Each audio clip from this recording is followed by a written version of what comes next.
Today I'm going to be learning more about Swedish culture and Swedish people by watching this video, 17 weird things Swedish people do. I think with videos like this, usually the word weird is kind of weird in itself. Usually it means like unique or interesting. So interested to see what things Swedish people do that maybe people in other countries don't do. You can tell me if you do these things, tell me if you don't do them. If there's any other things you think Swedish people do that are interesting that's not on this list, please tell me about them in the comments.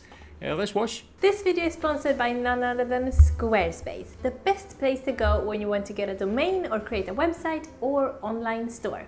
Konnichiwa from Tokyo, but this video is about Scandinavia, so no more Japan stuff in this one. If you want to see what we get up to in Tokyo, go check out our vlogs from here over on our other channel. I'll put a link in the description.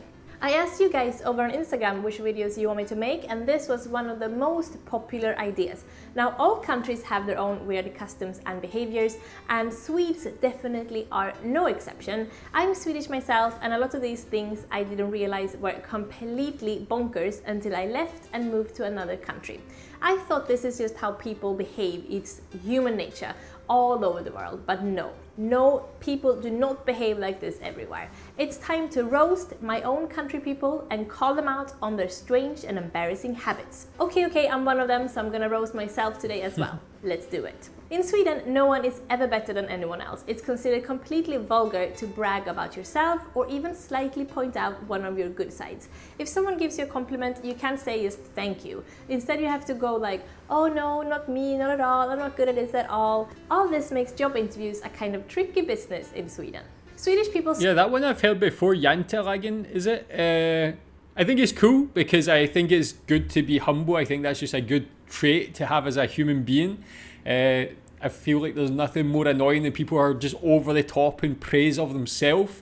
Pretty cool to have that, but yeah, that's an interesting situation. I have learned about that before, but I never thought about it in situations where you kind of have to talk yourself up and be positive about yourself. How does that work? Like a job interview, can you sell yourself? Can you be positive about yourself? Is there ever any difficulty in doing that because it's not the done thing? But it's, yeah, again, something I've not really seen in any other country. It's really interesting that Sweden has that. How does it work in practicality? Is it something that everybody follows? Do some people not follow it? His favorite word isn't about love or thank you or please or oh goody or something cute like that. Our favorite word is oj. We say it all the time. It means kind of like oops and wow combined. Oj, the short little ugly word, is used instead of oh really and cool and even excuse me. Yep, if a Swedish person bumps into someone, they will simply say a little oj. This got me into trouble when I moved to London, and as a reflex went oj whenever I walked into someone. Because British people use the word oj too, but there it has a not so nice meaning. Oj. I was the rudest Londoner until I got out of the habit of ojing people on the street. You're not Yeah, that is actually true. Like, we do use that in the UK, like oi. We use that to like, but it's more like oi rather than oj. It's kind of to get people's attention, or like she said, if you bump someone, you're like oi, like as in, hey, did you know what you just did there, or something like that. Cool that it can be used in kind of different contexts in Sweden, some positive, some negative as well. But is that something you use a lot, do you think? Your most commonly used word? Allowed to buy alcohol in the supermarket in Sweden. The only place you can get your drinks are at Systembolaget, a specialty shop that closes on 7 on weekdays, 3 on Saturdays, and is closed on Sundays. The lines on Friday evenings and Saturday afternoons are ridiculous. When you're walking in the forests in Sweden, because everyone walks in the forest in my country, you wear rubber wellies. In those wellies you put crunchy crisp bread. Why? Because there are badgers in Sweden, and an old myth is that when badgers bite you, they don't let go until they hear bones cracking. So naturally, you outsmart the badgers by putting crunchy bread in your boots that will crack, satisfying the badger, and you can both leave the encounter completely satisfied. Okay, that one I definitely never heard. Is that true? Do people really get crispy bread and put it in their boots? Is that just like an old thing that people don't do anymore? And like, are badger attacks a real possibility if you go hiking? Like, have you ever been chased by a badger?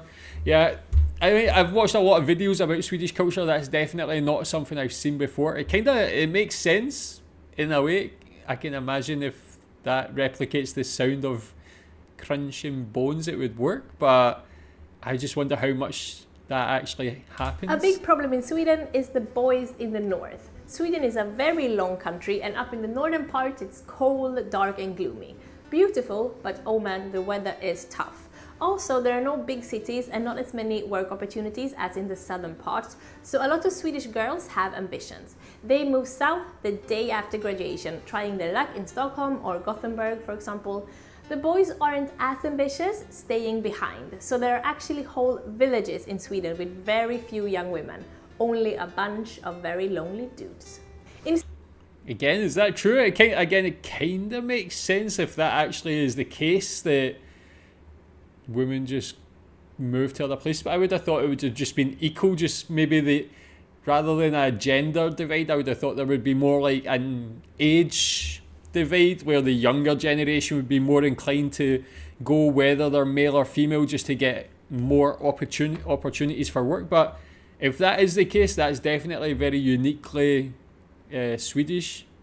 Do you live in like an all-male village? Have you ever been to one like that? In Sweden, we don't like to stand out. It has to do with that whole you're not supposed to brag and think you're special kind of thing. So we like dressing the same. If you walk down the street in Stockholm, you'll be convinced that you're seeing the same few people over and over again. Nope, we're just all imitating each other.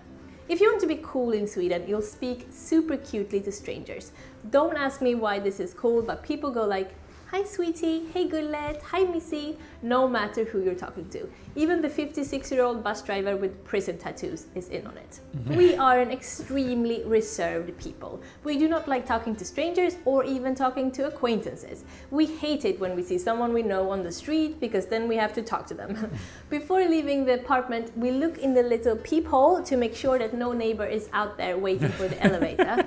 If there are someone there, we will wait for them to get into the elevator first, and we get the next one. If you've ever heard a Swedish person small talk, you'll understand why.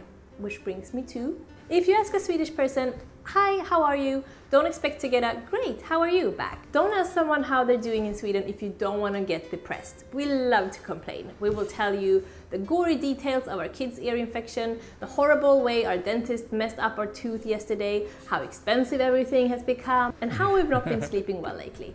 Again, it's all about not bragging about your life. But I think like British people are like that. When it comes to small talk, but British people, if you ask them how they are, they'll generally be like, "Yeah, I'm good. How are you?" It's just straight to the point like that. But in general conversation, British people really complain about all these similar things as well. The weather, general life, politics, the state of the country, all these sort of things as well. So maybe we're kind of similar in that way, but just a little bit different on the small talk aspect of it. Strange as it might sound, we trust society.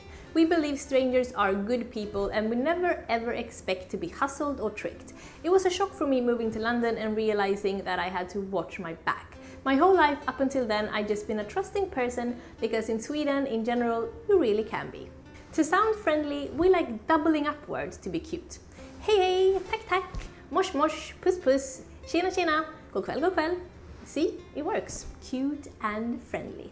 Again, no one is better than... But why is that? Like, is it just for the cuteness, or is there like a reason? Does it like emphasize the word or something like that? What is that? And again, is that something you do? Anyone else in Sweden? So we hate hierarchies. Your boss will always try to be just one of the guys, and you never use Mr. or Miss with anyone. We're all on first name basis. At uni, there are no Professor this or Doctor that. It's just John and Julia, which means I didn't even know who were professors or doctors or assistants or guest lecturers at my school. They were all just people.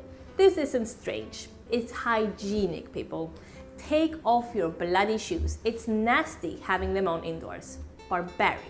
We are one of the, if not... I mean, that's true as well. As she said, I think she lives in Japan, something like that. But I live in Asia, and that's definitely like one of the biggest things in Asian culture. One of the biggest no-nos is wearing your shoes in the house. Being from the UK, people do it all the time. But now I will never ever step inside my own house, anybody's house, wearing shoes. I wouldn't do it. Even back in Scotland, it is a bit dirty, man.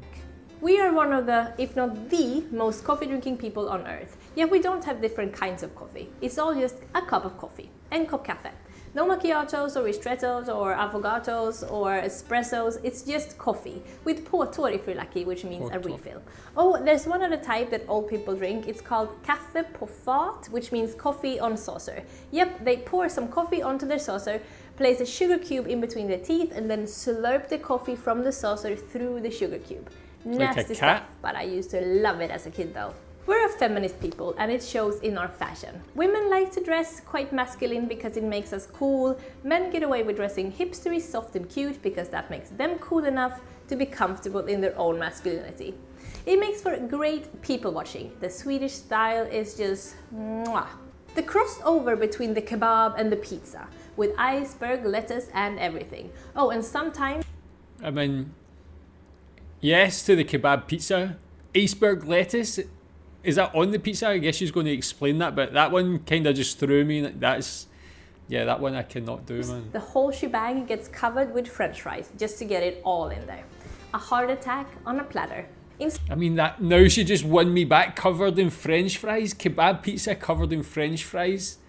And then for me, I'll be grating extra cheese on top of that, man. That sounds like fantastic. Definitely a heart attack, but definitely worth it, man. If you're going to die, that's the way to die, man. In Sweden, we don't have places that only takes cash. We have places that don't take cash at all. The coins and bills are a thing of the past and everything is done electronically in Sweden. Very futuristic. So yes, Swedish people are f***ing weird, but I'm pretty sure you guys are just as weird, only in different ways. If you want to hear more about life in Scandinavia, David and I made a podcast episode about growing up in the north. Yeah, that was... Oh, she grew up in the north as well. I'm quite interested in the north of Sweden as well. That's one thing I want to learn more about. But yeah, interesting list of things, really cool. Like, some of them I've heard about before in Sweden, some I've definitely not. So yeah, tell me if these apply to you. Maybe some of them don't apply to some people, I would imagine. But yeah, tell me what you think about that list. Thanks.